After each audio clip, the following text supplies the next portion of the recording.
NASA shakes up Moon program management. If you would like to see more articles like this, please support our coverage of the space program by becoming a Spaceflight Now member. If everyone who enjoys our website helps fund it, we can expand and improve our coverage further. File photo of Bill Gerstenmaier, the former head of NASA Human Spaceflight Division. Credit, NASA Paul E. Ehlers.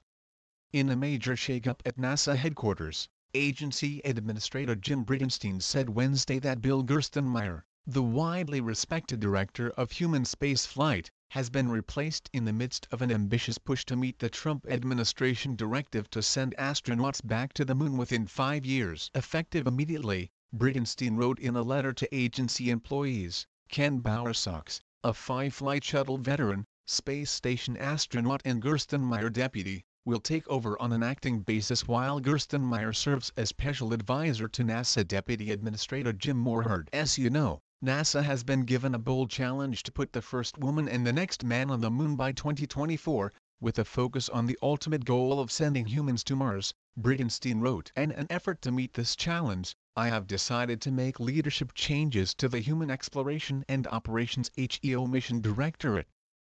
Bill Hill, Deputy Associate Administrator for Exploration Systems Development within HEO, also has been replaced. A longtime NASA veteran, Hill helped manage development of the agency's new heavy lift rocket, the Space Launch System, or SLS, needed to carry astronauts back to the Moon. ASA has always been fortunate to have great talent that has served our country well, Bridenstine wrote. As we work to fill these key positions within HEO, we will stay mission-focused knowing that exploration will go forward.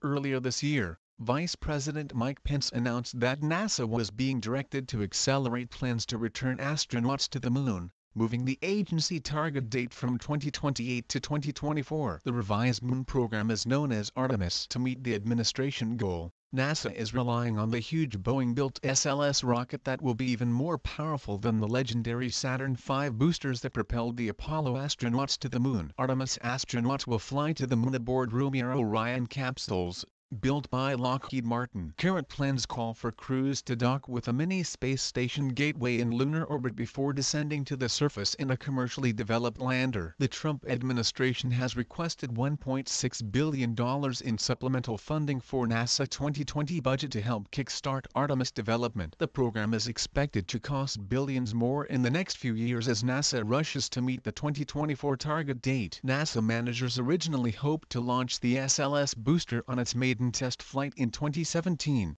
but the huge rocket has encountered multiple delays that have driven up costs. The space agency now hopes to launch the SLS and an unpiloted Orion capsule on a test flight around the Moon in late 2020 or, more likely, in 2021. The second flight of an SLS will carry 4 astronauts on a lunar orbit mission in the 2022-23 timeframe, and the third will ferry a crew to Gateway for the first lunar landing. Gerstenmaier appeared to favor test firing the Mammoth rocket first stage, powered by 4 upgraded Space Shuttle main engines, at NASA Stennis Space Center in Mississippi next year to make sure the booster met its design specifications. But the so-called green run test would add 5 months or so to the rocket development schedule, prompting some managers to suggest sending the rocket directly to Florida for much shorter, less thorough hot firing atop Launch Pad 39B. NASA has not yet announced a decision on the green run test. Bridenstine thanked Gerstenmaier, who began directing NASA Human Spaceflight Program in 2005,